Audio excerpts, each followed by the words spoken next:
Tere kõikidele, ajuloputus! Ja avama silmad vaatajatele, kuulajatele. Üle pika aja tuleb meil uus episood, pühade järgselt, Matrixi pühade järgselt. Katrin, kuidas sina jõule tähistasid aastavahetust? Käisime jõulude ajal siis, käisime poja pruudi pere juures, lihtsalt olime mõnusasti koos, sõime, käisime saunas, lihtsalt olimegi, võtsime vaikse aja lihtsalt nagu lähedastega olemiseks. Aastavahetust ma ei tähista, et olin kodus ja ootasin, et millal need kuradi paugud läbi saaks. Saaks magama juba minna. Just, et saaks magama minna, et mu laps saaks magama minna ja et mu koer rahuneks maha. Sellepärast, et loomad, lapsed, metsloomad, linnud, kõik on täiesti šokeeritud sellest. Mõtle, karu magab metsas talveund, on ju. Ja siis keset talve on nagu sõda oleks lahti. Kas sa vaatasid, ma ei tea, kes mina olen, kuna mul on lemmikloomad, ma olen Facebookis hästi paljudes loomade gruppides ja kui palju iga aasta läheb loomi kaduma. See on, loomad hakkavad kartma, jooksevad ära, see on meeletu. Millal me hakkame endale aru andma, et mida me teeme ja kuidas see nagu mõjutab maailma meist väljapool? Ma kogu aeg mõtlen sellele, ma ei ole muidugi uurinud, kuidas see päriselt toimub, aga see toss ja kõik see lõhn, mis pärast neid ilutulestikke nagu õhus on, kuidas see nagu meie õhku ja kõike mõjutab, on ja kuidas seda sisse hingad ja mis see sul siin sees teeb, on ja. Mina olin aastavahetusel Prantsusmaal, seal oli äge. Tead, ma nägin ainult mingi 4 ilutulestikku kustikil taamal, et seal vist on tavainimestel nagu keelatud ise niimoodi ilutulestikku lasta, et see oli nagu põnev, et ei olnudki mingit suurt kära, müra, et siuke, päris chill, on ja. Muidugi olen piisavalt, kus sa oled ja et seal nagu ametlikult ikka tehakse, aga et nagu eraisikud ei tohi niimoodi üksinda nagu meil on ju, et lähed ostad ja paned kasti maha ja ilutulestik. Ja ma mäletan, et ma käisin, siis kui ma kunagi veel Matrixis sees olin, ma käisin ka Prantsusmaal Pariisis. Aastavahetusel hullult oleks taht ilutulestikku näha, seal ei olnud mingit ilutulestikku. Ja see ongi väga huvitav, et nad on tõesti seal selle nagu siis maha võtnud või siis ma ei tea, võib-olla tõesti linnas tehakse, aga mis on tegelikult ülimõistlik. Ma küll vaatasin, et meil keeleajal oli vähem. Ma mõtlesin ka, et vaata inimestel oli raha nii palju enam. Mõnes mõttes võib-olla hea ka. Ja. Et lolluste peale pole raha raisata. Aga näiteks kas või eile õhtul ma olin kodus, puhkasin ja siis kuulen, kuidas paugud käivad ja koer jälle tormab pea ees, ma ei tea kuhu. Et kahjuks ikkagi, jah. See on jah, et lolluste peale, vaata, lollused tulekski nagu kõrgemini maksustada. Mis meil on nagu mahe ja ökotoit nii kallis, siis vaatad nagu kõige madalama kvaliteediga krepp ja suhkur on kõige odavam, on ja. Teeme vastupidi. Coca-Cola maksab 1 euro, vesi maksab 2,30.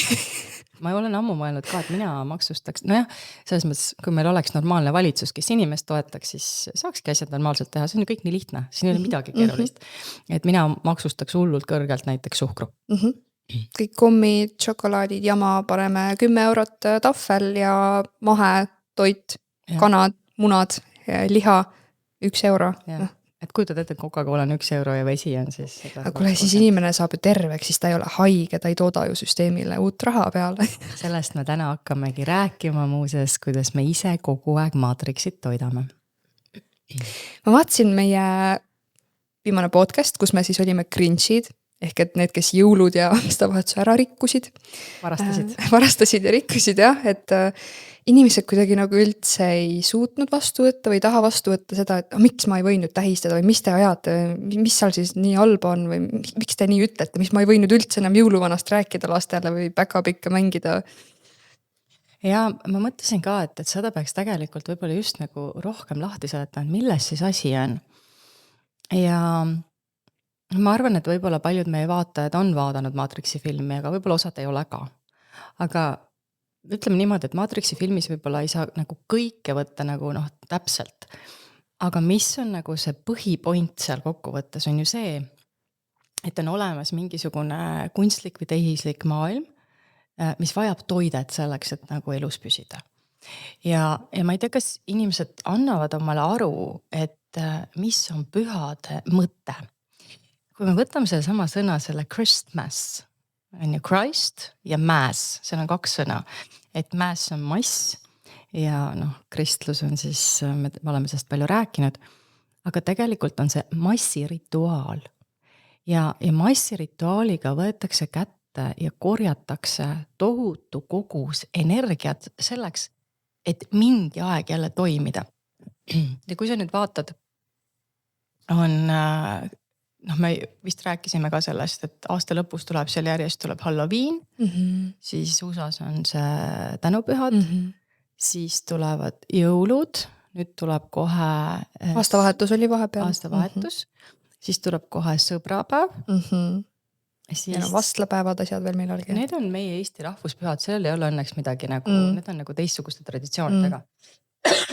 Ja aga mis veel tuleb, siis on need, mis see on see Easter? Lihavõtted, kevadpüha. Kevadpühad, lihavõtted. Aga vaata. No seal ka igal pool kommid ja šokolaad sees. Igal pool. Mis ongi nagu põhiteemaks on see, et meile õpetatakse, kuidas seda rituaali teha. Seal ju näidatakse täiesti ette filmides nagu ükskõik läbi siis erinevate viiside meile näidatakse, kuidas seda rituaali läbi viiakse. Ja siis see rituaal ongi üles ehitatud, et on need kingitused. Need on justkui nagu mingid andamid, aga see raha, mis sa ostad, see ju läheb kuskile. Siis juuakse alkoholi, süüakse. Ja kõikide pühade juures hästi suur teema minust ongi alkohol. Ja kui sa võtad nüüd näiteks, et võtame näiteks kas või selle sõbrapäeva, et tundub, et nagu, et nii üllas idee, et pead oma sõpru meeles, pead oma kallimat meeles, vedate ühiselt aega, viite kuskile, ma ei tea, restorani, aga kui vaadata, mis seal taga toimub, et kõikide nende pühade ajal vaata, kui palju tekib kannatust, et ma ei tea, kas sa panid praegu ka ju. Kui palju oli mingi perevägivalla juhtumeid meil siin jõulude aastavahetus. Minust iga-aastane teema küll, aga jälle tõstetakse esile. Ja, et inimesed on kodus, siis nad joovad alkoholi, sellest tekib see. Siis samamoodi, näiteks sõbrapäeva puhul minu meelest ma olen seda aastalt aastasse näinud, on hästi palju seda pettumust.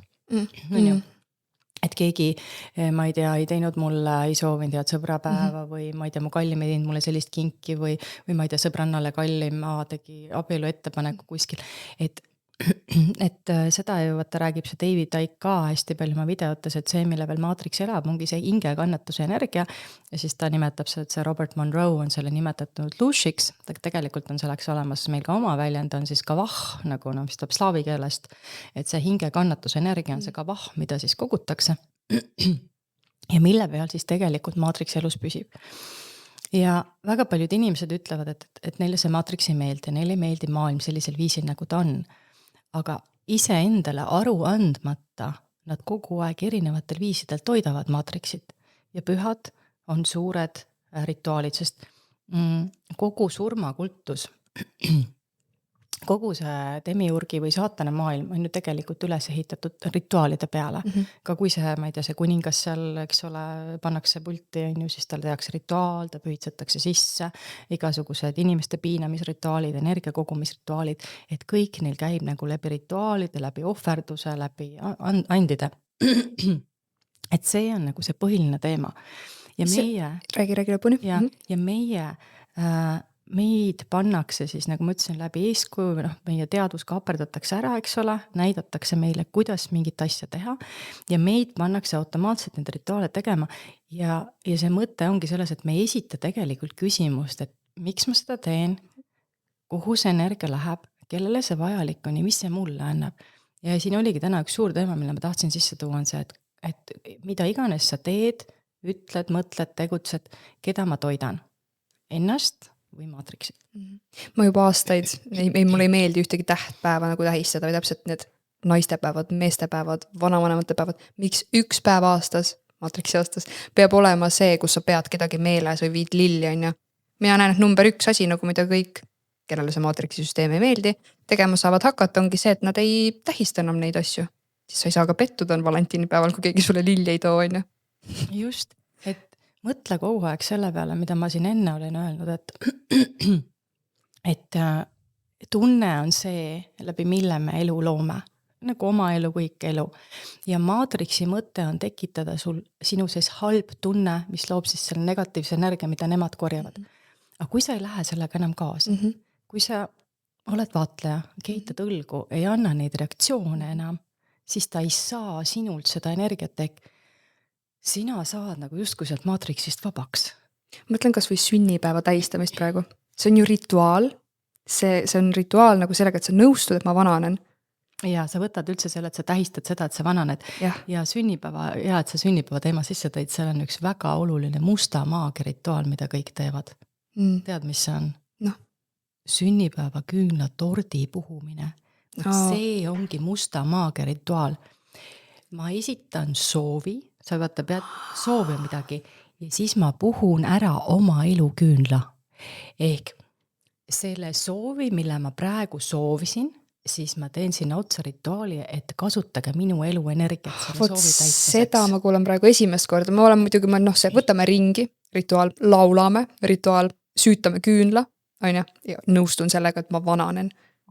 Aga vot see, et sa veel küünla ära puhud ja sellega selle elu energia ära puhud. Ja mina seda enam ei tee ja ma juba oma lastel ka teha, et ma panen sinna selle tordile küünla ja siis sa sööd jälle sisse seda magusat, siis sa paned selle tordi peale küünla ja siis sa teed soovi ja siis puhud oma elu küünalt ära. Ja iga kord aasta-aastalt järjest kogu aeg puhud oma elu küünla ära, kustutad oma elu küünalt.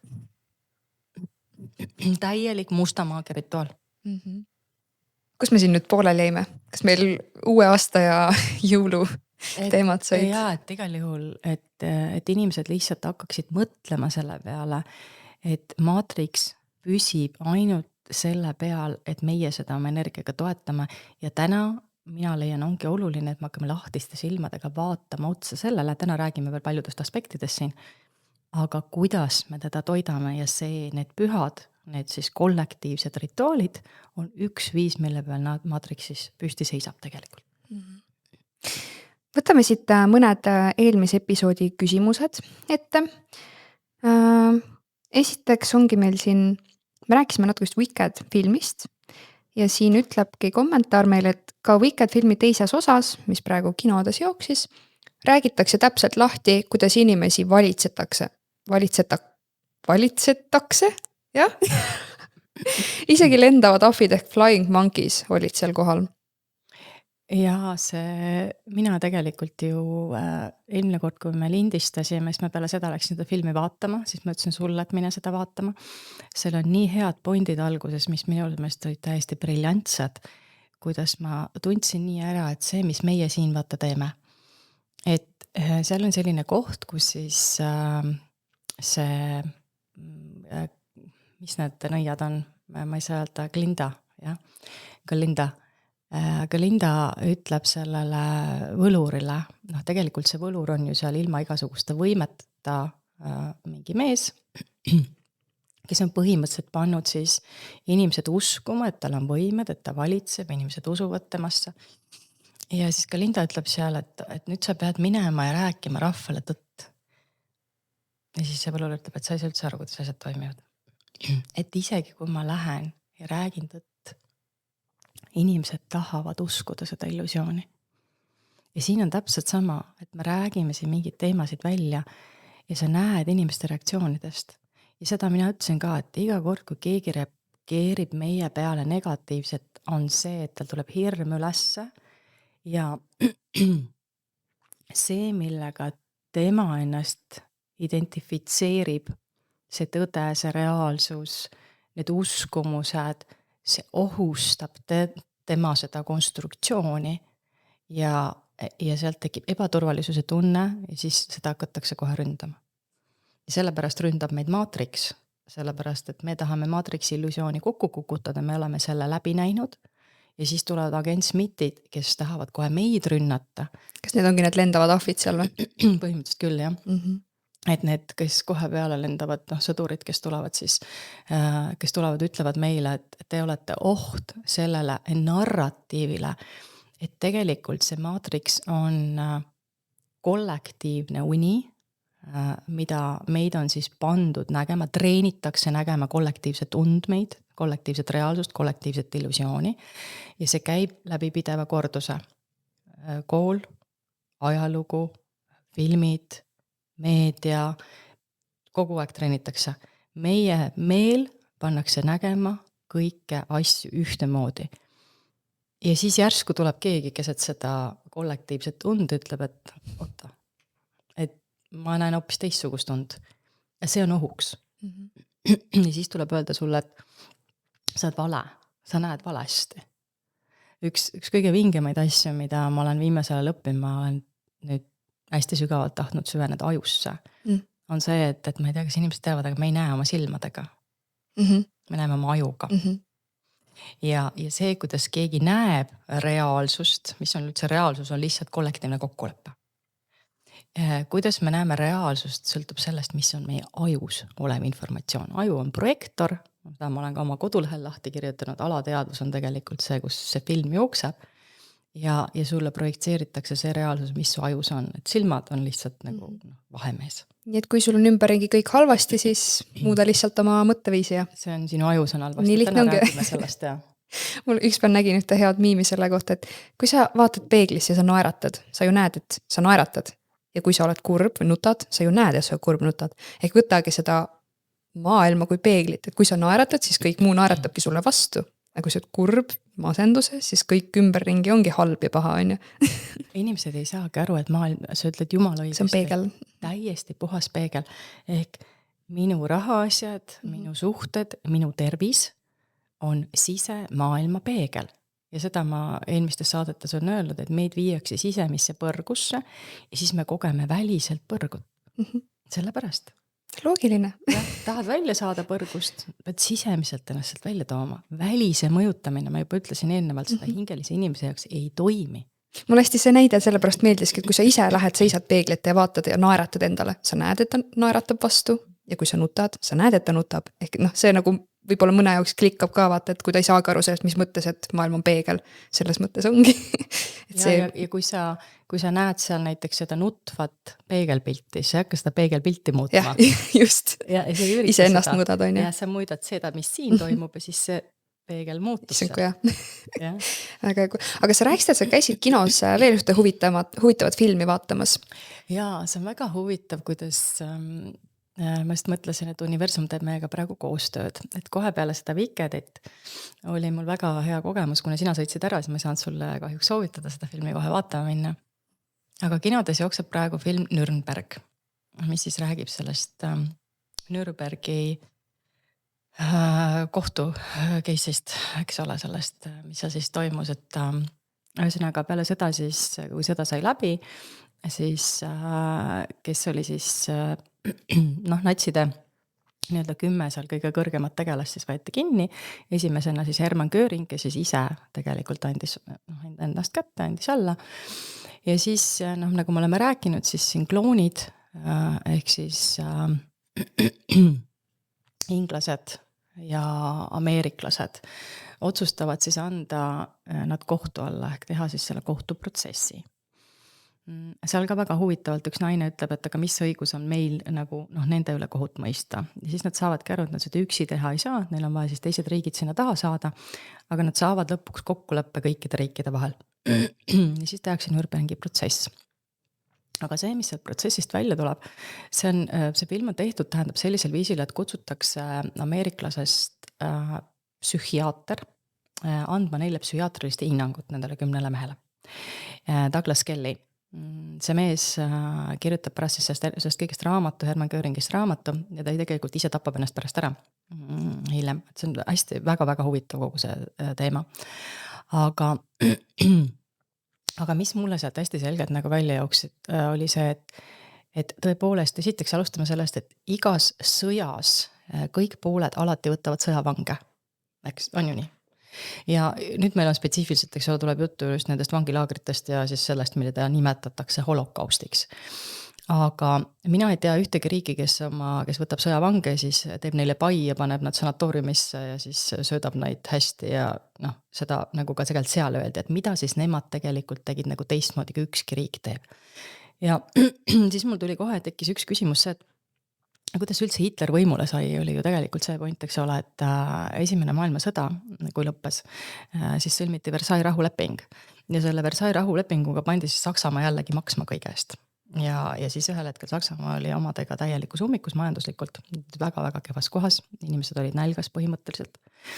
Ja ja rahvarahutus kasvas nii suureks ja sellepärast oli, miks Hitler siis tuli oma parteiga, miks ta siis sai võimule, kuna inimesed olid nii suures kriisis ja tänu sellele neid siis valiti. Aga siis jälle, et väga huvitav on, et peale esimest maailmasõda ka Saksamaa tehti süüdlaseks. Siis pandi maksma kõige eest ja nüüd tehti siis järjekordselt. Ja siin oli hästi palju siis muidugi Prantsusmaaga seotust. Ja nüüd võetakse uuesti siis sakslased ette. Ja siis, mida nad siis tahtsidki seal selles Nürnbergi protsessis, mida väga spetsiifiliselt määriti pähe, oli seda, mis siis tehti nendes vanglilaagrites või just seda holokausti teemat. Aga mis seal filmis nagu imeliselt välja toodi, oli täpselt see, mida mina rääkisin. Seal esitati, millele suruti, nagu rõhuti, oli üks paber, mille siis Hermann Göring allkirjastas, kuigi Göring oli tegelikult riigis, tema ei tegelenud vangilaagritega, vaid vangilaagritega tegeles, kes nendest vastutas, oli hoopis Albert Eichmann, Eichmann ja Adolf Eichmann, sorry. Ja temast on ka film. Seda võib vaadata Netflixis on olemas, selle nimi on Final Solution.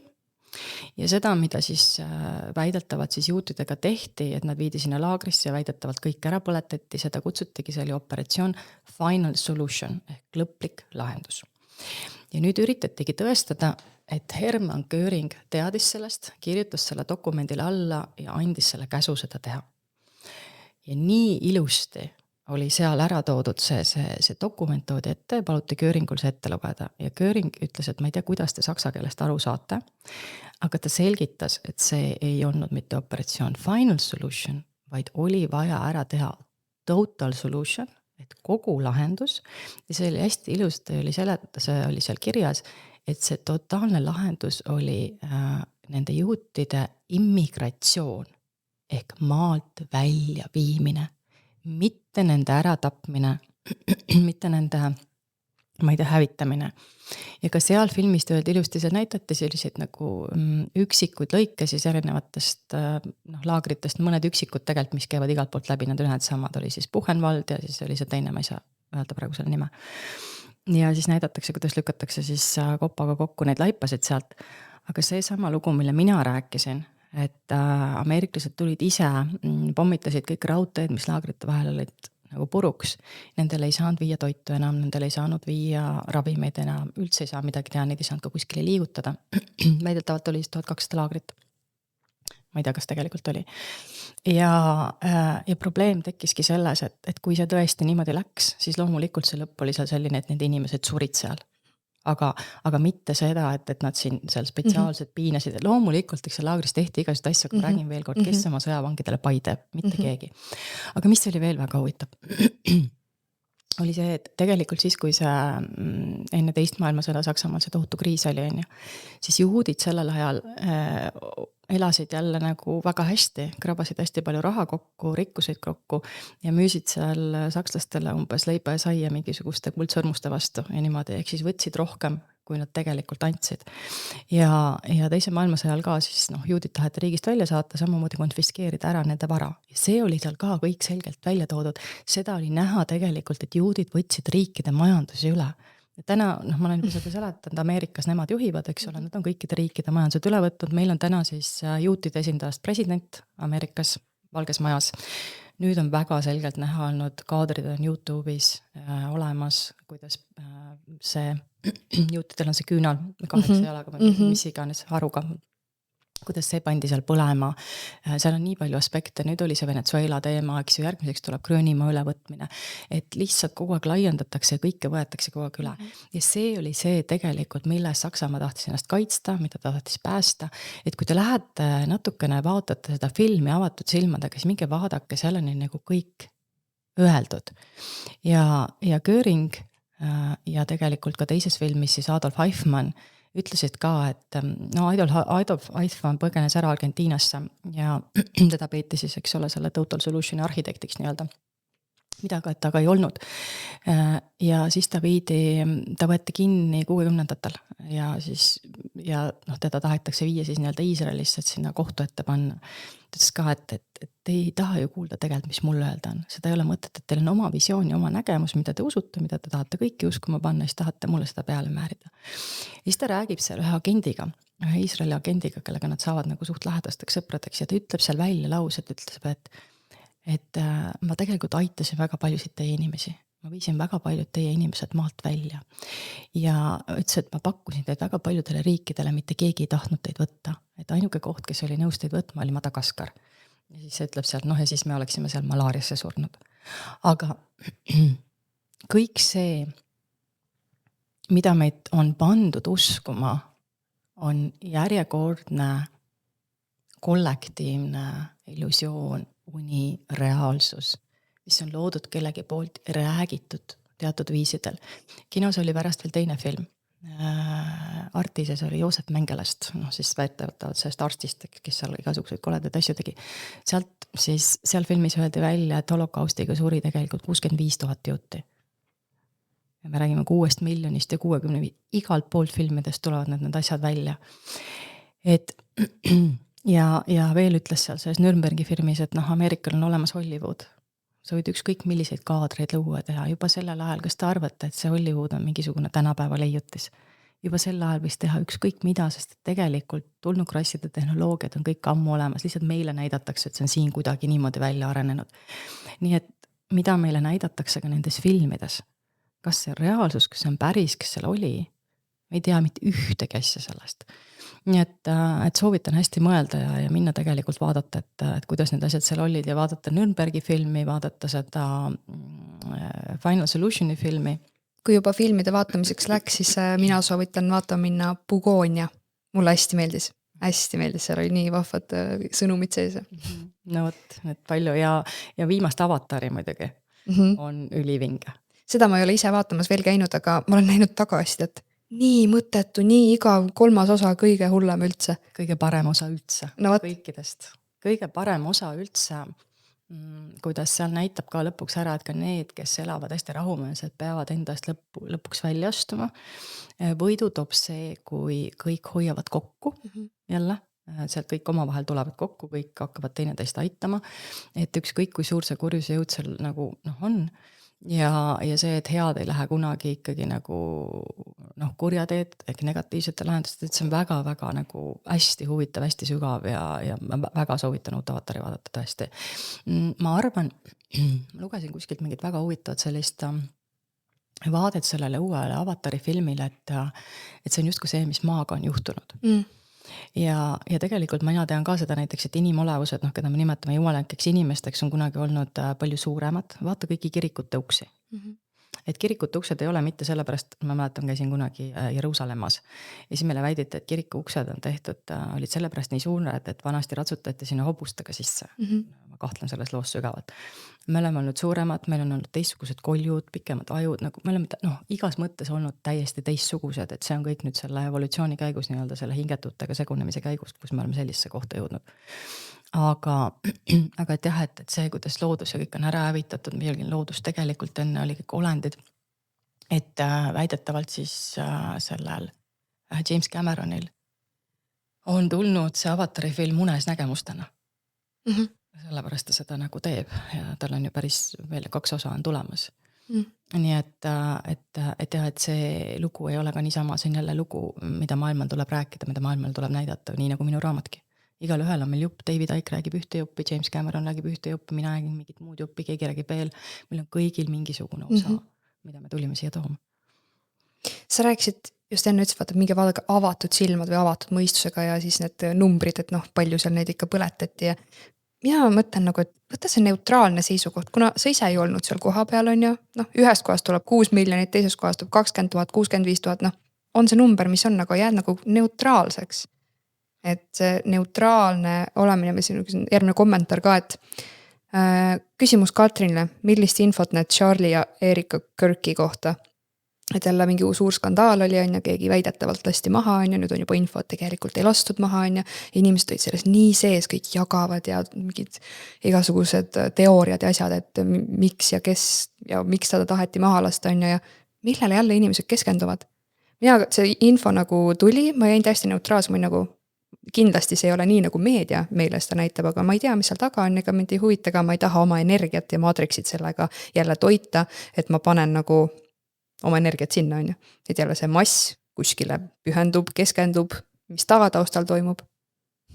Ja et mina ka alguses vaatasin seda natuke kurb oli, aga siis ma vaatasin küll palju hakata selle ümber tsirkust tegema, mis ma sain aru järgmine massirituaal. Et nii nagu 9.11, kõik need energiakorjamised, inimestes tekitatakse selle Charlie Kirkiga, paljudes tekitati viha, siis tulid paljud, kes ütlesid, et paraselt ära tapeti, sest ta oli nende transsooliste vastu. Et see on jälle ikka see sama reaktsioon ja ma jagasin üks päev just videot, kes mind järgib, on üks Instagramis üks mees Jason Lamar, kes ma ei ole küll paljude asjadega nõus, ta paneb siuke otse ja kirvega ja ma näen ise ka, et ta on väga sügavatest traumadest tulnud. Aga mingites kohtades ta ütleb nii hästi ja siit ma tulen jälle tagasi selle juurde, kas sa toidad ennast või sa toidad maatriksit. Et tegelikult, kuidas see sinu elu siin ja täna mõjutab? Mida see Charlie Kirk tegi, mida see Erika Kirk tegi, kas keegi kellegi, ühesõnaga inimestelt võetakse ära see, sul on 24 tunnis ainult teatud kogus eluenergiat. Osa sellest tegelikult pead sa ennast üldse taastama. Ja nüüd see aeg, mis sa üleval oled, kui palju seda on mingisugune 16 tundi, 18 tundi, sõltuvad kuidas kellelgi. Nüüd on küsimus selles, et mida sa nende tunnidega teed ja kuidas sa nende tundide jooksul oma eluenergiat kasutad. Kas maatriksi toitmiseks ja seal Instagramis või Facebookis või kuskil kellegi sõimamiseks või Delfis või ma ei tea kus. Ja mitte oma elu loomiseks.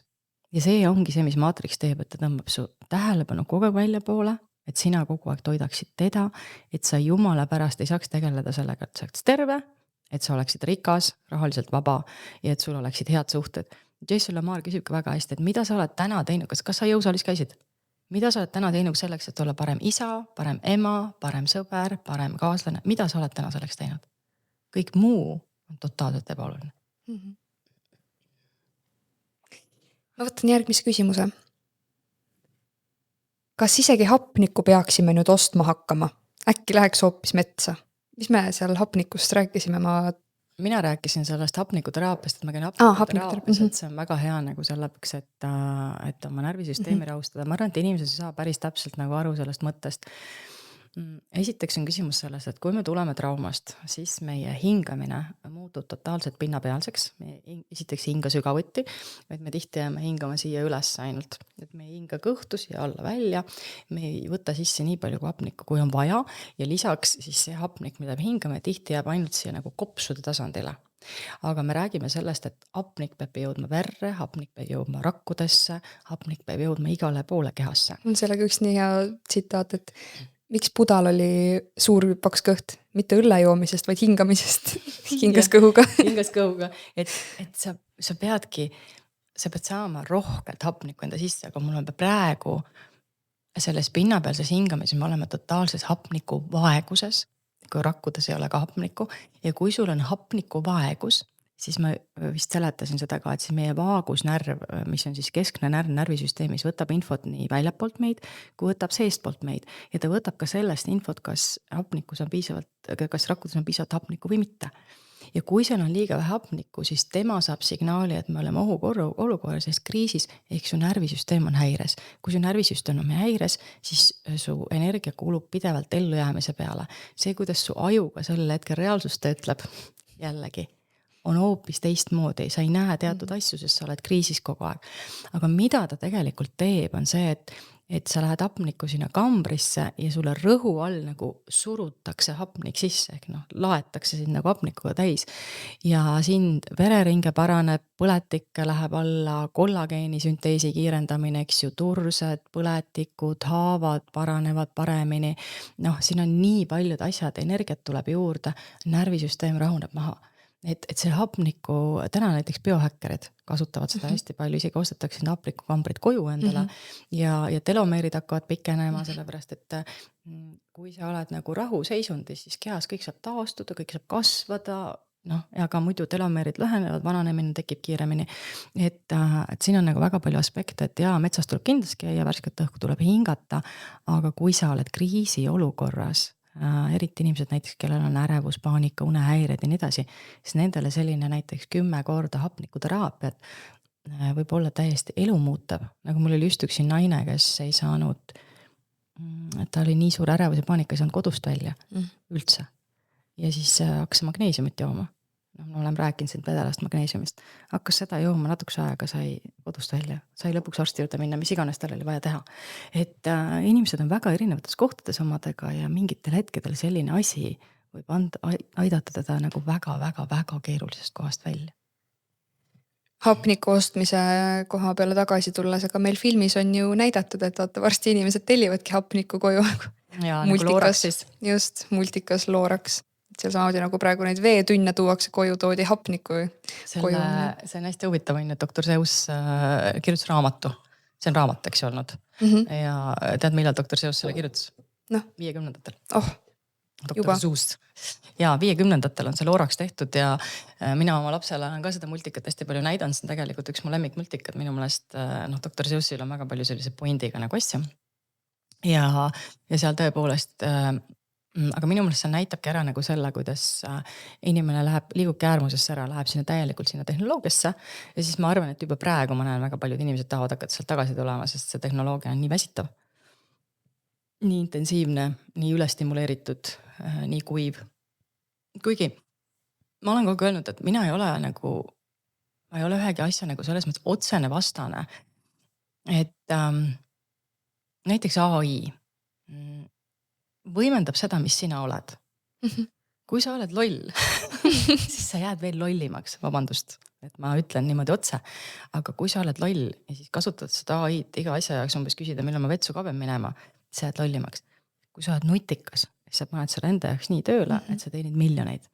Ma vaatasin seda, viskasin pilgu peale nendele uue aasta saadetele, mis sealt tulevad kõik, kes ennustavad seal igasugused nõiad ja numeroloogid. Ja siis üks ütles ka, et hästi palju tuleb meil juurde nüüd miljonäre tänu AI-le. Kui sa oskad selle enda jaoks õigesti tööle panna, kui sa oled hästi nutikas, siis öeldakse, et kõige suurem tarkus tänane on need käsud, mida sa AI-le annad. Aga sinu aju peab need käsud välja mõtlema. Aga kui sa oled rumal, siis sa jääd veel rumalamaks, ta võtab su aju üle. Kui sa oled tark, ühesõnaga, kes kontrollib keda? Samamoodi nagu Matrixiga, kas Matrixi kontrollib sind või kontrollid sina Matrixit, kui sa tead, kuidas see töötab. AI-ga on samamoodi. Sa võid ta panna enda jaoks tööle, et tema on lihtsalt robot, arvuti, masin. Aga lõppeesmärki ongi see, et seal 15 minuti linnas elavate inimeste eest see AI ainult mõtlebki. Just, aga mitte meie eest. Just. Lepime nii kokku. Nii, aga minu küsimused on otsas. Kas sul seal mingeid häid küsimusi veel oli? Vaatame, mis meil siin on, et kas, kui lapsel vahetatakse sündides veri ära, kas siis ka hingeteadus muutub, kuigi veri pidi uuenema nagu ka organid? No verega kindlasti kui vahetatakse verd ära, siis tuleb kindlasti sisse selle teise verega kaasnev informatsioon. Ja kuna me veres kanname erinevat informatsiooni, mis jookseb siis nii-öelda suguvõsa liini pidi sisse, siis see võib olla nii kas halb või hea. Et kui seal veres näiteks on sees sõltuvus, oletame, no mingid alkoholid või mingid sellised asjad, siis loomulikult see tuleb ju verega kaasa. Aga võib-olla seal sees on, ma ei tea, midagi helget ja head, et selles mõttes, see on nagu erinev. Nii et ma ei oska selles mõttes seda öelda, et hingeteadus, kindlasti teaduse mingisugused aspektid võivad tõepoolest muutuda. Aga siis läheme tänase saatega siis teele, jah? Saate pealkirjaks tuleb meil kaaperdatud teadvus. Jaa, räägime täna just nimelt, me oleme tegelikult juba selle teemaga päris palju nagu algust teinud siin juba. Võtamegi võib-olla sealt nagu uuesti lahti, et sinu aju on siis seesama projektor, mis siis tegelikult sinu reaalsust loob, mille läbi sa oma elu koged. Ja Matrixi üks suurimaid pointe ongi see, et tema ülesanne on sinu teadvus ära kaaperdada. Ja kui ta saab su teadvuse ära kaaperdada, siis sa oled tema oma. Ja siin tekib just see, et mõte, mis minul pähe tuleb, tekitab minu sees reaktsiooni. On ju nii? Sa tunned mingit tunnet peale seda. Ja mida mis tunne see on, siis sellest tundest lähtuvalt ma ju tegutsen, ütlen, teen, mis iganes, toidan mingit järgmist mõtet, et see on see siis, kust me nagu põhimõtteliselt liikuma läheme. Et see on see, kuidas maatriks toimib. Ja nagu ma enne saate alguse poole ütlesin, et sellepärast meid pannaksegi nägema sellist kollektiivset und, lepitakse siis maatriksi loojate poolt lepitakse kokku, mis see uni on. Kuidas, et kujuta ette, et mulle meeldib alati seda, kuna süsteem on nartsissistlik, siis nartsissist näeb maailma hästi spetsiifilisel viisil. Tema näeb maailma sellel viisil, mis on tema narratiiviga kokku sobiv maailm. Mõistad? Et võtame lähme natuke kaugemale, seletame natuke rohkem lahti. Mul oli siin, me küll suhetest ja armastusest räägime järgmises osas. Mul oli siin selline, ma toon isikliku kogemuse sisse, ka väga huvitav sügav kogemus detsembrikuus, kus ma oma eks-abikaasaga vahetasin mingid sõnumeid lapse osas ja mingi lihtsa küsimuse peale ta läks nagu meeletult põlema. Ja siis mul järsku nagu siuke nagu, et nagu välkli sisse mul nagu kogu meie suhe jooksis nagu lahti niimoodi. Kõiki need aastad, 5 aastat. Siis ma sain aru, et tema, minu eelmised elukaaslased ja mina ise kaasa arvatud oleme siis kõik nagu, kuna me oleme kasvanud ilma armastuseta nagu ülimalt ebakindlad inimesed olnud. Ja nüüd, kui sa oled ebakindel, siis ükskõik, mis väljas tuleb, ebakindlus tekitab hirmu. Ja sa kõike tõlgendad rünnakuna. Vahet ei ole. Nägin nii head videot ükspäev selle kohta, et keegi seal, oligi tehtud nagu näitemäng, et naine küsib mehe käest, miks sa pannkooke niimoodi keerad nagu? Ja siis mees, tahad ise teha või? Miks ma ei või niimoodi keerada? Kohe siuke rünnak on ja selle saad selgitada, sellepärast ma olen parema käel ja ma ei tea, see pannilabidas on nii. Et see nagu oligi erinevad nagu situatsioonid seal, et küsiti nagu rahulik küsimus, aga kohe tuli rünnak vastu. Just, võt see ongi see sama. Et ja kui me kasvamegi siis nii-öelda ilma armastuseta, siis meie närvisüsteem, ma mõtlesin seda hästi just niimoodi, et kui laps areneb, loom areneb, ükskõik kutsikas, kassipoeg, siis alguses on nii oluline, et alguses oleks armastus, et saaks närvisüsteem ja aju kõik areneda selliseks nagu, millel on kandevõime. Aga sind kasvatatakse nagu, vanemad ise on juba tohutult ebakindlad, kasvatatakse ilma igasuguse kandevõimeta, kogu maailm on oht, kriitika, hinnangud, mahategemine, pidev võistlemine teistega, eks ju. Nii et kujuta ette, kuidas su teadvus siis nüüd kujunenud on. See on see, kuidas maatriks tahab, et su teadvus kujuneb, ära kaaperdatud teadvus, mis siis projitseerib siis ainult nagu sellise hirmunud, ohtu täis, kohutava maailma. Ja siis hakkasingi tagasi mõtlema siis meie selle suhteloo peale, mõtlesin, et kui me lahku läksime, et siis ma sain järsku aru, et tema rääkis kõikidele, kuidas meie lahutus oli kõige kohutavam, aga raskem lahutus üldse ja mõtlesin, et huvitav, et juba lihtne lahutus oli, et nagu üldse kõige lihtsamaid üldse maailma. Siis ma järsku saingi aru, et see on see, kuidas tema maailma kogeb, tema jaoks oligi, nagu kõik kukkus kokku, kõik kaotus. Kuigi me mõlemad tulime täpselt samast olukorrast. Siis minu jaoks oli nagu, mis ikka, lähme edasi ja nii on. Ja nüüd see ebakindlus on see maatriksi, see on see kõige alus. Kõige alus, eks ole, et sind lõhutakse nii ära ja siis, kui sa oled selles ebakindluses, sul ei ole välja kujunenud mina, sest pole mingit ruumi olnud, kus midagi saaks välja kujuneda, kus midagi saaks kinnistuda, sul saaks selgroog tekkida, äkki seda turvaruumi, seda algset vundamendi nagu kujunemisruumi ei ole üldse olnud. Ja nüüd kui ma siis tulen sellisest kohast ja miks ma seda tegelikult siia räägin, on see, et see on see maatriksi looja nägu. Kõik on, ta on oma looja, oma nägu, vaata öeldakse, et looja tegi inimese enda näoga, ütleb piibel. Nüüd paneme selle suuremasse pilti. Tema on siis, seesama looja on äärmiselt ebakindel, ta on selline üksinduses kasvanud, tal ema armastust pole olnud, seda naiselikku energiat ei ole, tal ei ole rahu, tal pole maandust, tal on ainult hirm, temas on tohutu ebakindlus, siis ta peab hakkama kõiki teisi kontrollima. Ja mida nartsissis teeb, on see, et ta tuleb ja kaaperdab sinu teadvuse niimoodi ära, et ta paneb sind maailma nägema sellisel viisil, nagu tema seda näeb. No näiteks, et ma tulen, on ju, ütlen sulle, et ma ei tea, võtan mingi suvalised tead, et ma räägin sulle Mardist, on ju, et Mart on selline, on ju. Siis ma räägin sulle selle loo täpselt nagu, mina näen Marti loomulikult läbi oma siis selle hirmu ja trauma, on ju, ebakindluse. Ja siis ma räägin sulle selle loo kõik ära ja siis järgmine kord, kui sina Marti näed, siis mõtlen, see on see vend. Aga sa ei istu korraks maha ja mõtle, et okei, et noh, et Katrin näeb Marti nii, on ju. Aga kuidas mina Marti kogen? Sest et igal ühel on ju oma kogemus, 2 ühesugust inimest pole olemas, kõik tulevad läbi oma teadvuse. Ja kui me pöörame nüüd selle nagu kollektiivsele tasandile samamoodi, siis on siin täpselt samamoodi, et see hirmunud nartsissistlik süsteem, maatriks, mis tema point on? Tema ei jää ellu üksinda. Kogu alus on see. Mõistad?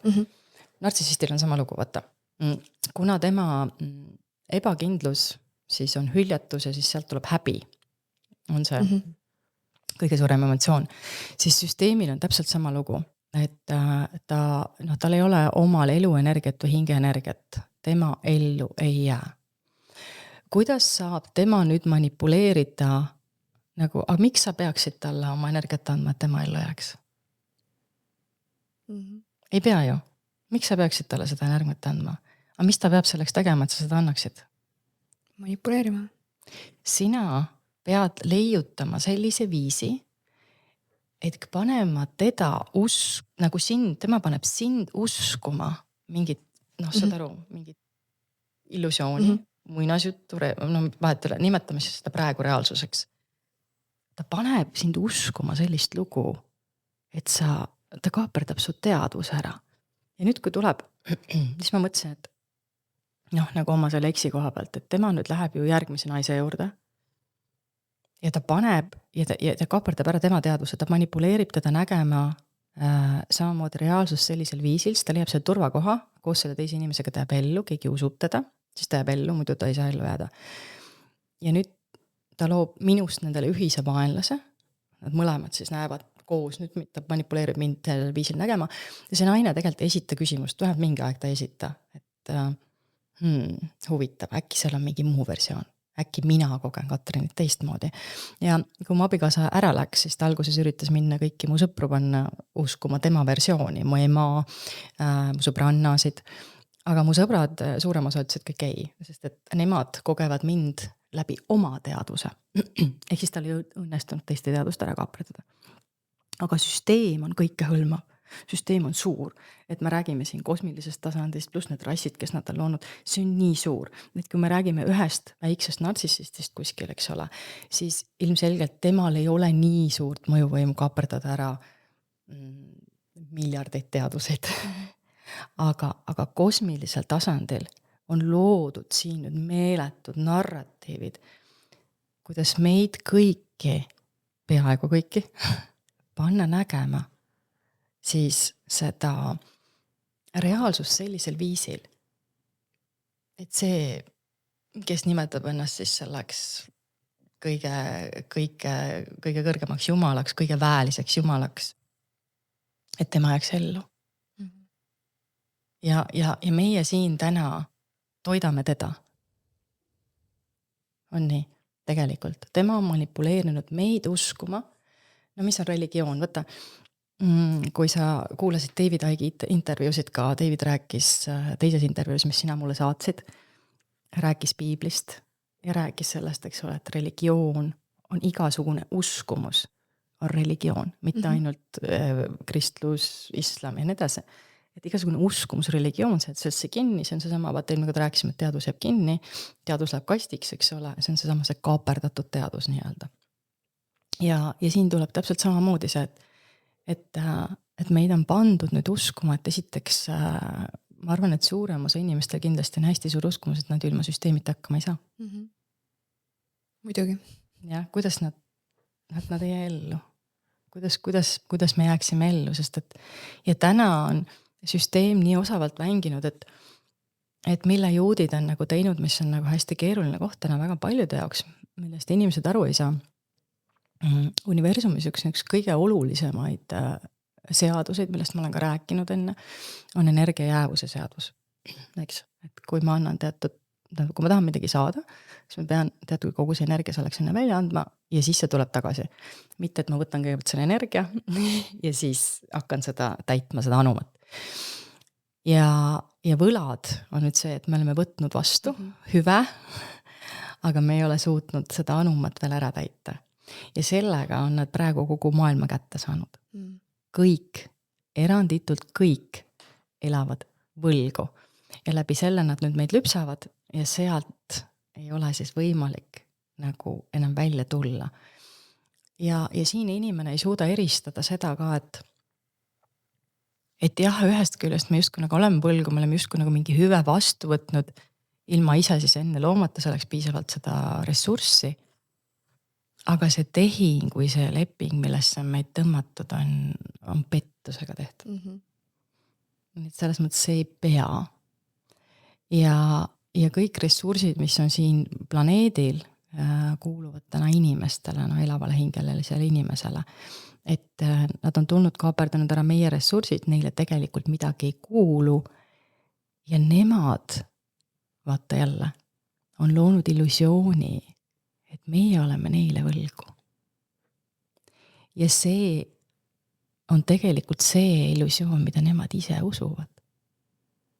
Ja antisemitism ja holokaust on üheks suureks selle aluseks. Miks?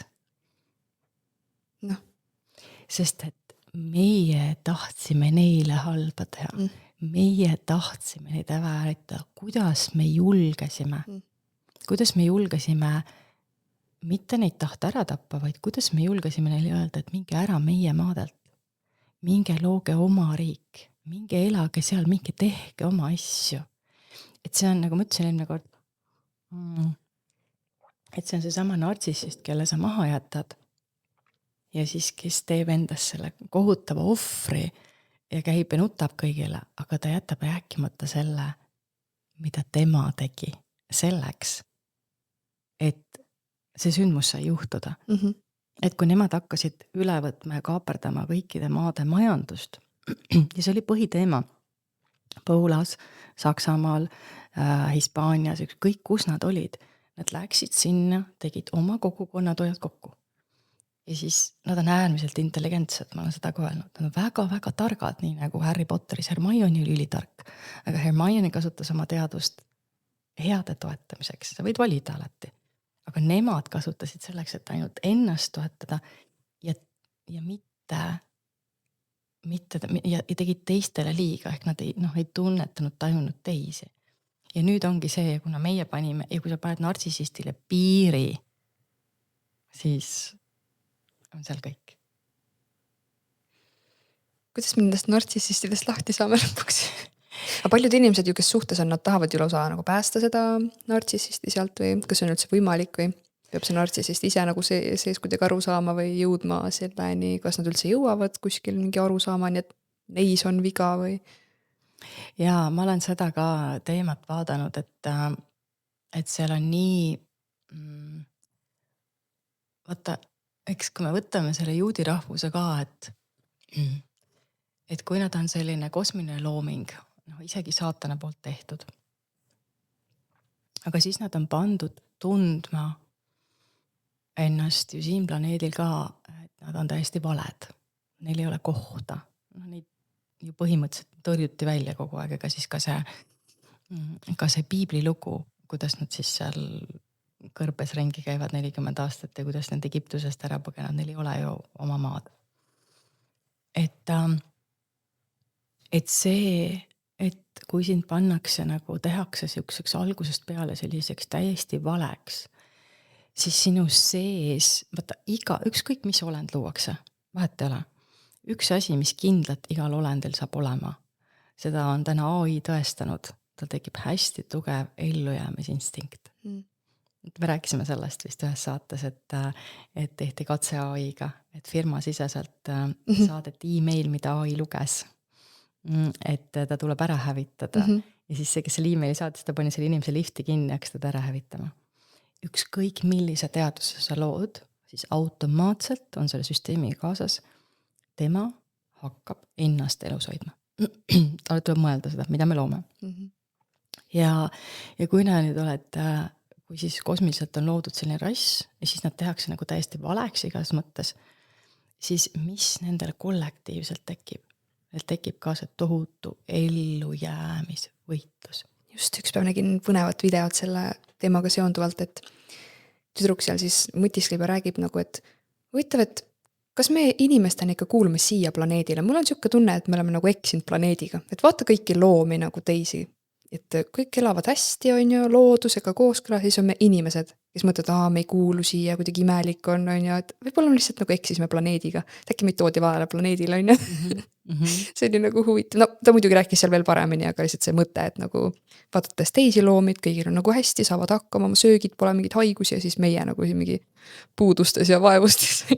Ja, aga see on ka kunstlikult loodud, ma mõtlen ka seda, et võib-olla ka see, et kui me teeme nagu algusest peale kedagi valeks ja tõrjume ära ja ei anna sellele kosmilisele loomingule nagu mõnes mõttes kohta, et mis iganes kosmiline looming juhtub, tõepoolest mingisuguseid reegleid peaks justkui järgima, aga kuna neid kogu aeg tõrjuti, siis nendest tekkis selline teadvus, et sa võtad see laps, kellest saab ühel hetkel nartsissist, samamoodi tõrjutud, maha tehtud, kritiseeritud, häbistatud. Tal ei ole enam mingit viisi, ta peab kuidagi hakkama ellu jääma. Selleks, et ellu jääda, ta loob oma peas mingisuguse konstruktsiooni, ehk ta hakkab ennast oma ellujäämist kaitsma, sest pole vanemat, kes teda kaitseks või pole kedagi teist. Ehk siis ta ei saa ära surra, ta peab ellu jääma, mõned lahkuvad elust, nemad ei suuda, see konstruktsioon kukub kokku, see ellujäämiskonstruktsioon.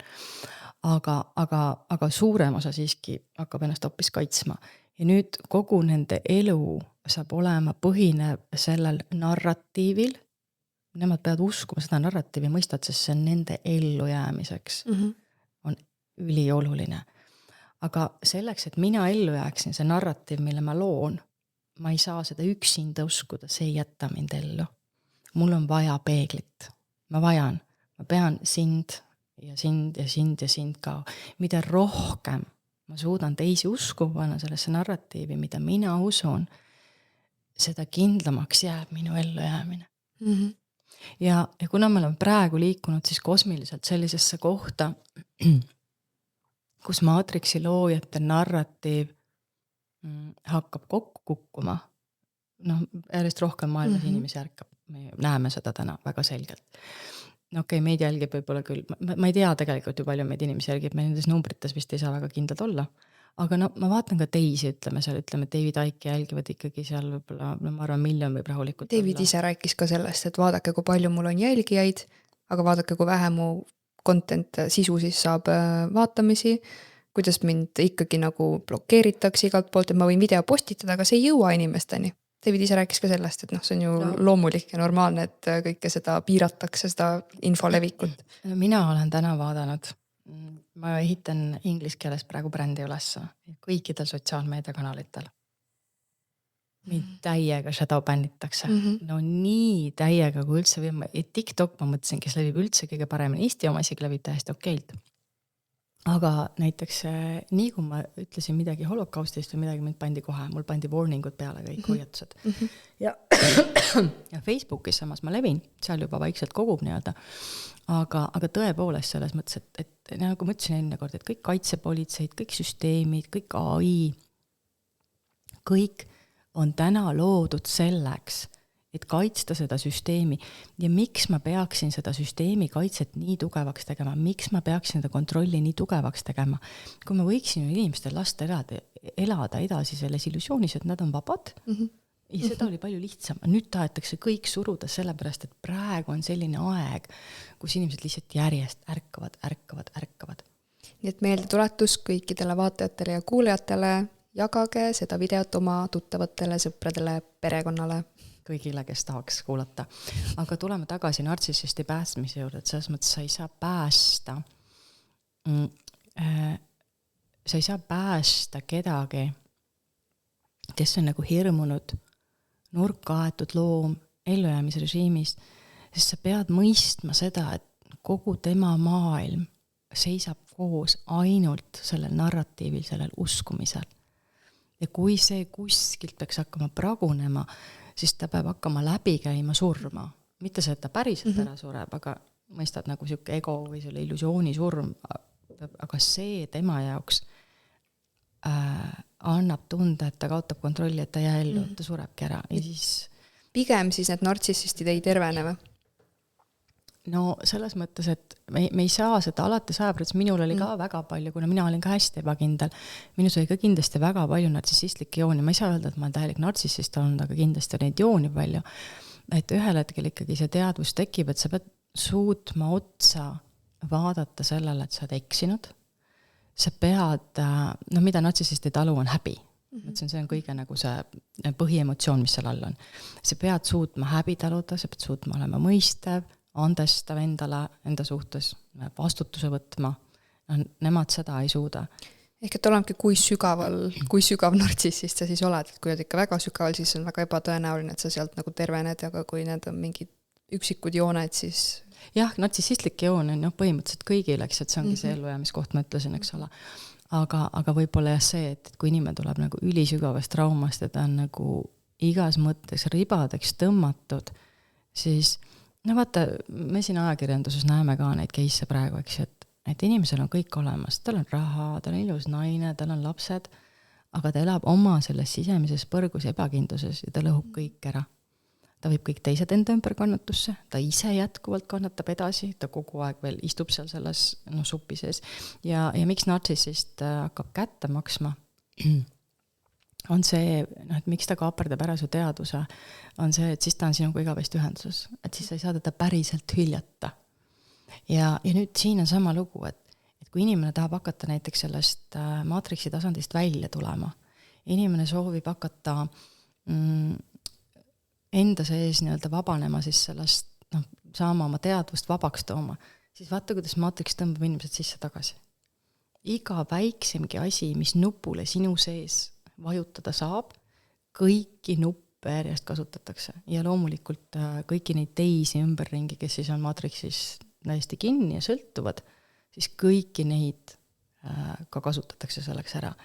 Et siin selle teadvuse vabastamisel üks olulisemaid asja ongi, ma arvan, see, et see ava oma silmad ka selles mõttes, et sa teed oma silmad lahti, et sa ei maga enam ja sa jääd vaatlejaks. Kõiges, mis toimub, sa lihtsalt oled ja vaatled. Ja saad aru, hakkad nägema, võib-olla mida me tahamegi siin nagu hästi palju nagu teha, on see, et näidata, kuidas maatriks toimiks, et sa hakkaksid mõistma. Et sa hakkaksid aru saama, sest et täpselt samamoodi nagu mina sain detsembris, kui ma nägin läbi selle ebakindluse teema, siis enne oli ikka mina olen lapsena sellisest kohast tulnud, kus ma olen harjunud võtma teiste tunnetest vastutust. Ja mingi osa minust ikka rääkis seda narratiivi. Äkki ma olin ise süüd ja nii edasi, nii edasi. Siis kui mul järsku kogu see pilt nagu suhtest lahti jooksis, siis ma sain järsku aru, mitte et ma nüüd üldse vigu ei teinud, et ma täiuslik, mul oli oma osa loomulikult. Aga ma sain anda ära vastutuse sellest, et mina ei vastuta sellest, kuidas tema ennast tunneb.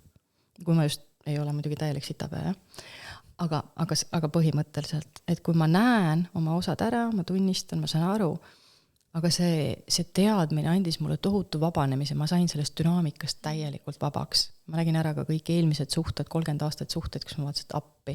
See on see kõik ehitatud selle peale ülesse. Ja see teadmine andis mulle vabaduse, ma saan selle teemal nüüd minna lasta.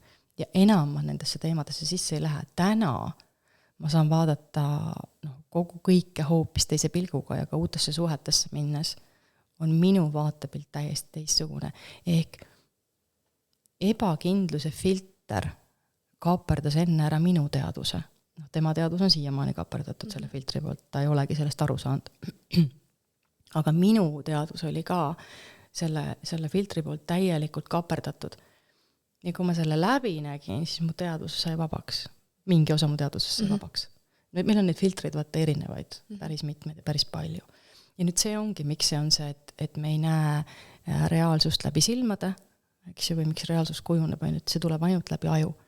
Et see kõik, mis seal ajus sees on, ja ma rääkisin nendest programmidest, mis siis kujuneb, eks ju, 0-2 aastat, 2-7 aastat, see on see põhiline aeg, sest seesama beebi seal 0-2, suuremas ajast ta magab. Ta ei ole teadvel, ta ei vaatagi maailma nii palju läbi nende silmade.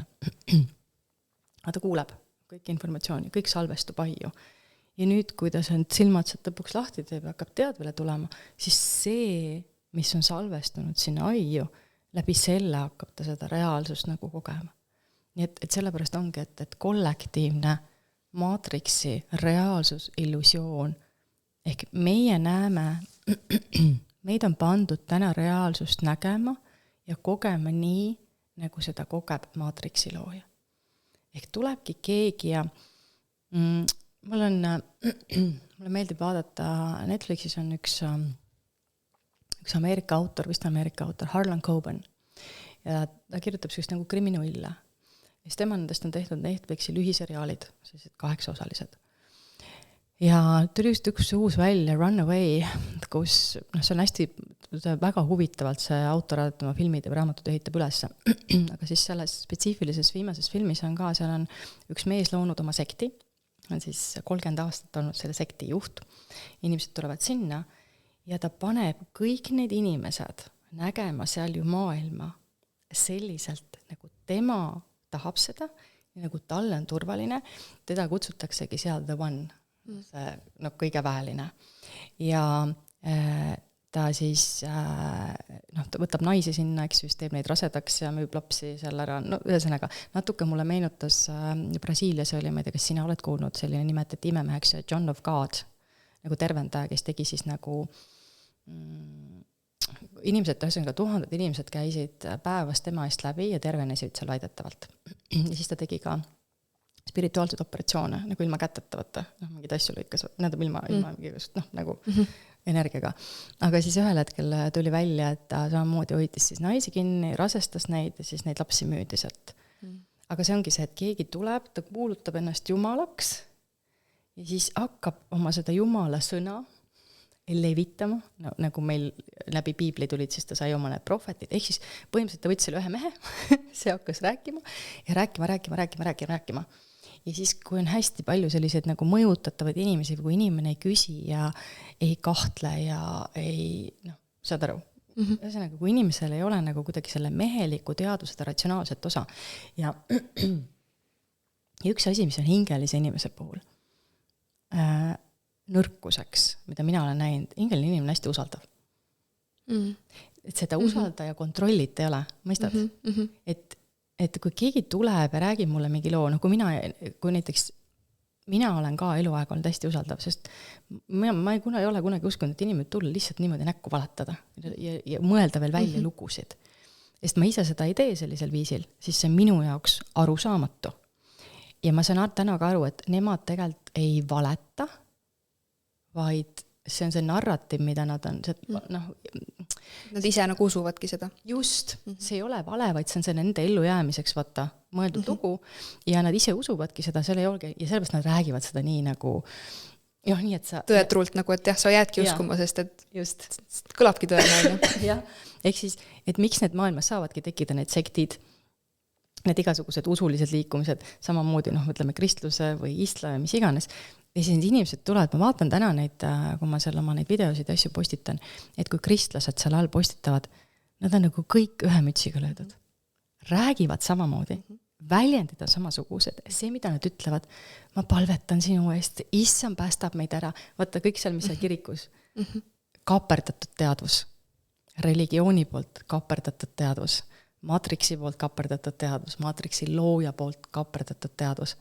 Ehk ta tuleb, tema usub seda lugu, mille tema loob ja ta tuleb ja mis nende power ongi, miks me uskuma jääme? Nad nii usuvad ise oma lugu, nad on nii veenvad, sest see lugu, neil tegelikult enesekindlust ei ole, on ju, päriselt. Aga nad usuvad sellesse loosse nii kiivalt, et meile jääb mulje, et nad on enesekindlad. Mõistad? See on nagu see fake enesekindlus, mis on küll välja poole tehtud, aga sellesse loosse uskumine. Kui nüüd see sama nartsissist usuks millessegi muusse sama hästi, kui ta oskab sellesse uskuda, ta võiks luua ükskõik mida, ka head, on ju. Samamoodi Newtidega. Ma ütlen veel kord, me ei saa öelda, et nad on rumalad. No mitte ühegi koha pealt. Nad on üliintelligentsed. Aga see, kuidas neid on pandud maailma kogema, kuidas nad on pandud nägema, nüüd neil on ainult üks eesmärk. Ellu jääda, sest neil on tunne, et kõik teised tahtsid neid ära hävitada. Aga see, eks ju, mida nad teistele tegid, seda nad tähele pannud ja tegelikult oligi see, et keegi ei tahtnud neid ära hävitada, aga neil tegi see hirm, et neid kogutakse kokku, pannakse kuskile, vaata see hirmu keskus läheb aktiivseks, hakkad nägema seda reaalsust teatud viisil. Nende jaoks see holokausti lugu, usu mind, on tõsi. Täiesti kindlalt.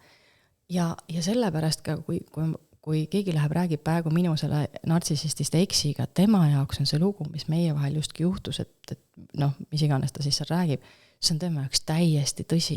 Ta ei saagi midagi muud uskuda. Ja kui keegi teine läheb mingi teise looga, siis ta ei tule kunagi küsima, et kuule, aga minu käest, aga mis sa tegelikult mõtlesid? Kuidas sa tegelikult tundsid? Mis su tegelikult taustal oli? Ta ei saa. Miks ta ei saa seda küsida? Tema lugu kukub siis kokku. Ta ei saa selleks ruumi tekitada. Ja sellepärast see antisemitism ja see holokaust ja kogu see juute teema on nagu nii tugevaks tehtud. Ja ma praegu lihtsalt vaatan seda, et kuidas nad tulevad nüüd hästi suure hooga peale.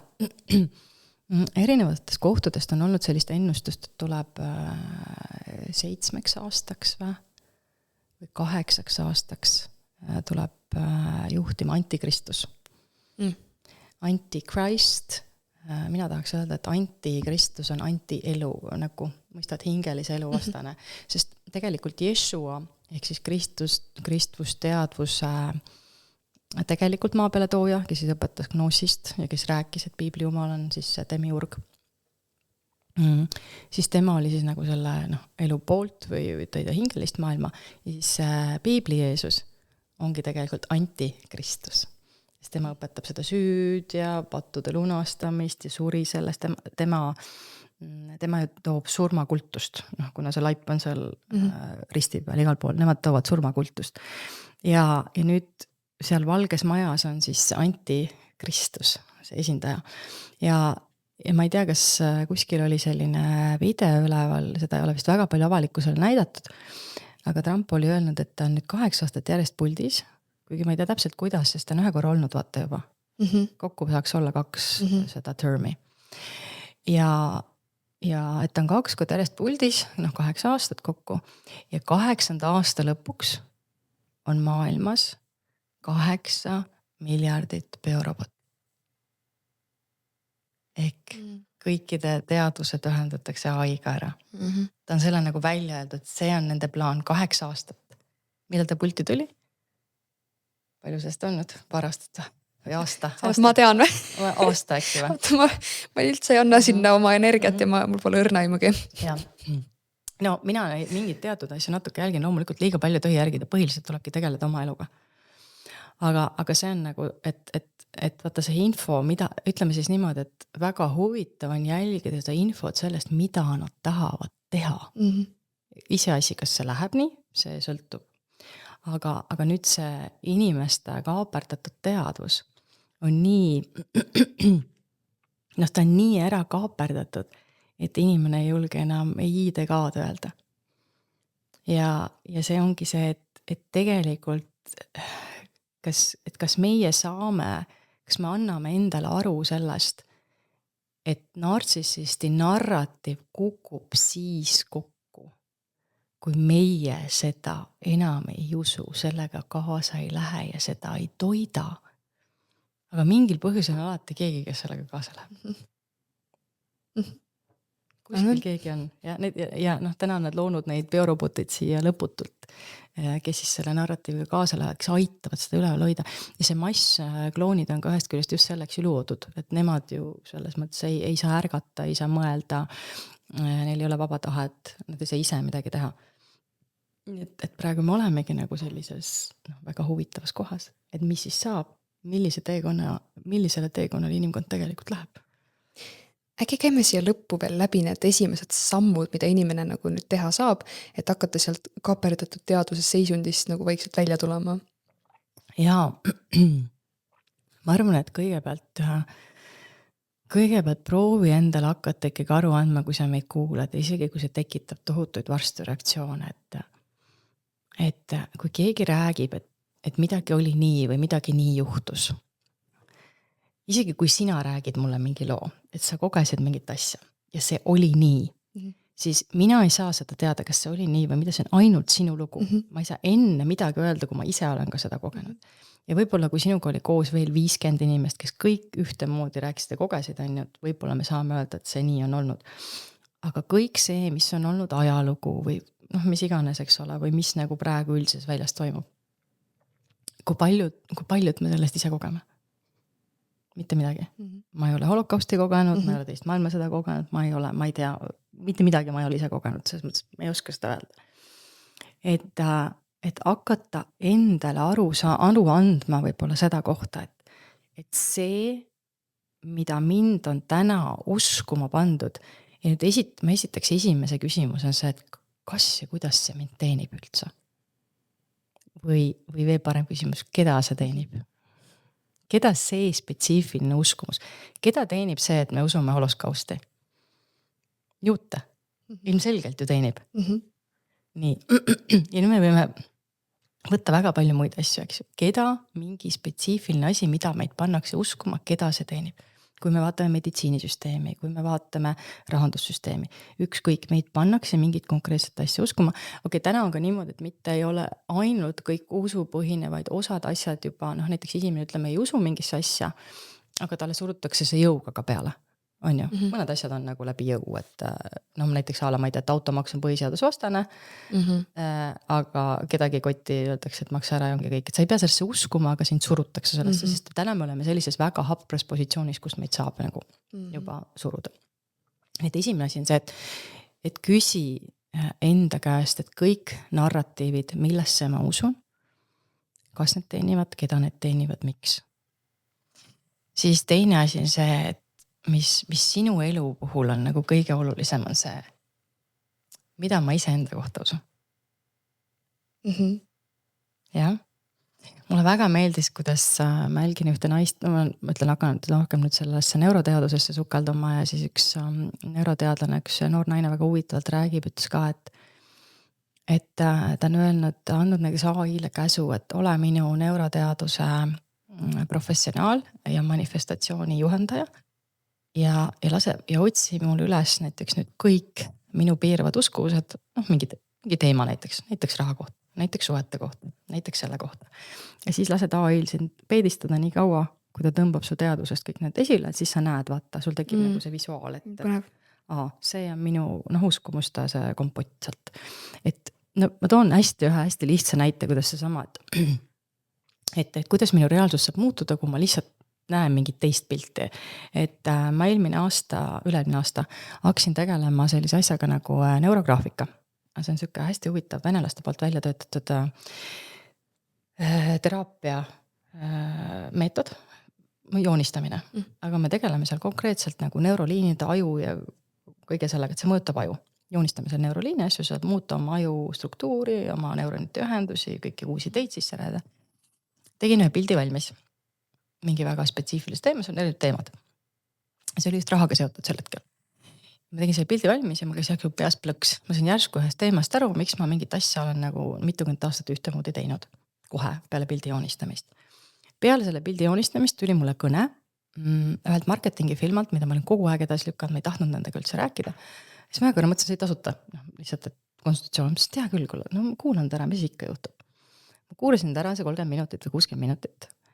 ja ta rääkis mulle mingisuguse pildi lahti ja minu ajus tekkis täiesti uus informatsioon, minu pilt avaldus nii palju ja pärast seda ma lõin selle info põhjal omale 1000 eurosid sissetulekuid järgmised kuud. Sest et ta avardas mu meelt, andis mulle mingi uue asja, ta pani mulle tegelikult uue uskumuse või näitas uue võimaluse. Ja mida minu süsteemis enne ei olnud. Nüüd me küsime uuesti, et vaata nüüd enda koha pealt, mis on sinu süsteemis, milline on see sinu peale projitseeritud illusioon sinust. Mulle siin hästi meeldib see ütlus, et vaata, kui muidu öeldakse, et sa saad seda, mida sa väärt oled, aga tegelikult see peaks olema, et sa saad seda, mida sa usud, et sa väärt oled. Absoluutselt. Järgmises osas, kui ma tahangi rääkida armastusest, armastusest maatriksis, siis me hakkame sealt pihta, me hakkame rääkima enese armastusest, väärtustamisest. Kogu elu muutus saab alguse enese armastamisest, väärtustamisest ja austamisest. Kogu elu muutus. Maatriks paneb sind ennast vihkama. Maatriks välja astumine algab enese armastusega. Okei. Aga nüüd ka, et võta, vaata üle, mida sa enda kohta usud. Ma olen kole, ma olen paks, ma olen loll, ma olen vaene, mis iganes need on. Miks ma ei ole midagi väärt, sest see on ainuke asi. Nagu rääkisime, kõik info, mis su ajus on, sinu aju loob see projektsiooni, sealt see niimoodi hakkab. See uskumuste süsteemi osa minu oleks nii põnev lihtsalt. Jah, ongi uskumuste süsteem. Ja siis teine asi on see, et kolmas asi, paneme 3 punkti siia. Kolmas on see, millega maatriks sind tegevuses hoiab. Kuhu su tähelepanu energia läheb? Kas ta läheb Charlie ja Erika Kürgile?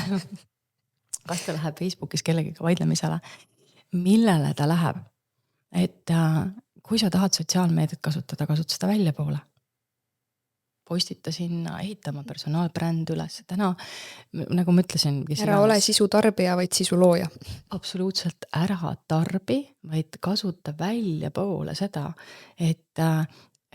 Või siis tarbi teadlikult nagu info kogumiseks või mingi inspiratsiooni saamiseks. Just, et sa jälgi neid, kes loovad sinu jaoks väärtust. Ja, üks naine, keda ma jälgin, mulle väga meeldib, on Jamie C. Ja ta vist ka, ma mäleta, kui kiiresti ta töötas ennast miljonäriks üles. Ja siis ta ükspäev just postitas, et ta sel hetkel, kui ta hakkas siis nagu õppima seda, mida ta täna teeb, ta oli 50 laps. Ta oli nagu üksinda majandas toimetas, ütles, et iga õhtu, pool aastat, siis kui laps läks magama, siis oma öötundest võttis selle aja, panustas, õppis, tegi. Täna ta õpetab siis teistele marketingi ja ta on miljonär. Laks, töötas ennast ülesse. Ja teine, keda ma jälgin veel on Alex Hormozi, kes siis täna ka väga paljude nii-öelda siis turunduse guru. Et tema küll teeb asju hästi meheliku poole pealt ja mina selles mõttes tooksin see sisse see, et tee, aga tee targalt, et luba sellel naiselikul energial, inspiratsioonil ja sellel kõik tulla.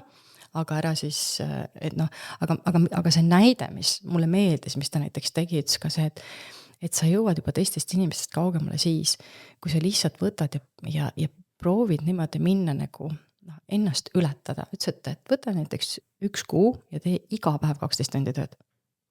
Nii et sa ei puhka ühtegi päeva. Ütles, et sa ei tee seda igavesti, aga siis sa näed, mis on võimalik. Ületa ennast, panusta, liiguta, tee, et avarda neid piire, mida sina usud, et on võimalik teha, kes sa oled, kuidas sa saad ja nii edasi.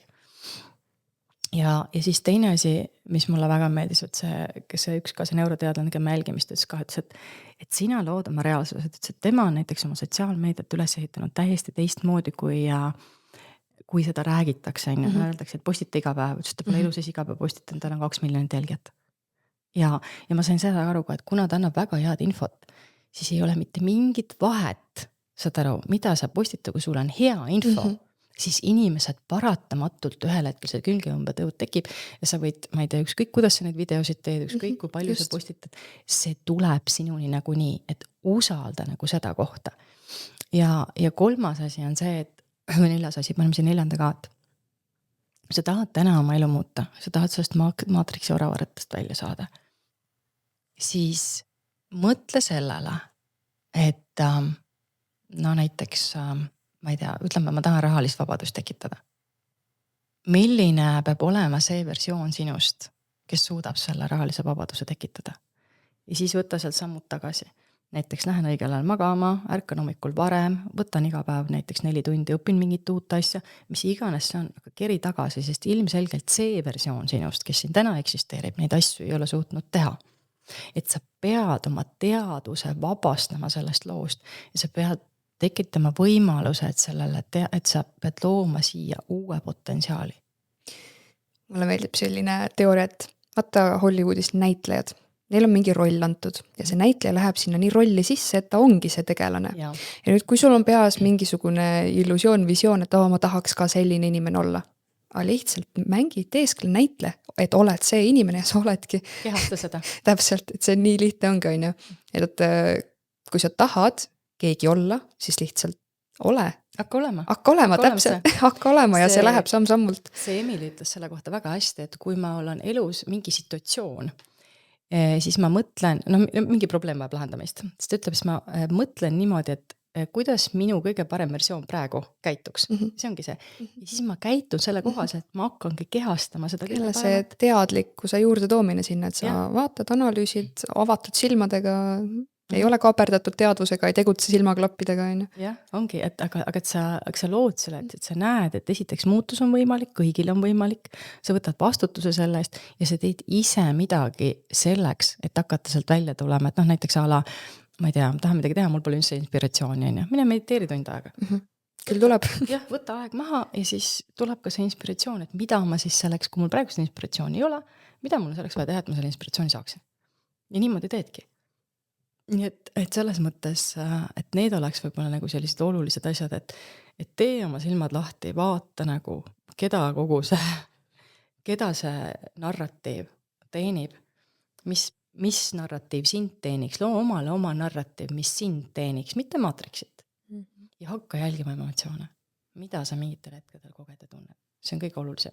Jälgi, kuidas inimesed sind tundma panevad, jälgi, kuidas mingid info sind tundma paneb, jälgi, kuidas mingi olukord sind tundma paneb, jälgi, kuidas, ma ei tea, kui sa käid tööl, kuidas keegi ütles vist, kas see oli Alex Hormozi, ma mäleta, et käi selle sital tööl, et seda kiiremini sa tahad sealt, vaata nagu, et seda kiiremini sa tahad ennast sealt nagu välja tuua, välja töötada, jah.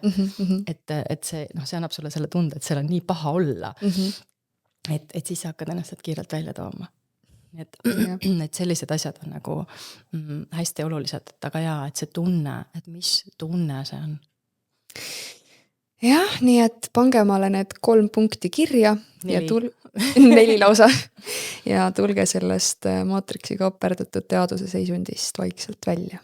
Ja järgmisel korral siis hakkame rääkima armastusest, suhetest, kuidas tekib üldse harmooniline suhete tasand, kuidas hakata teistsuguseid suhteid looma, kuidas see armastuse maailm enda jaoks täiesti ümber pöörata.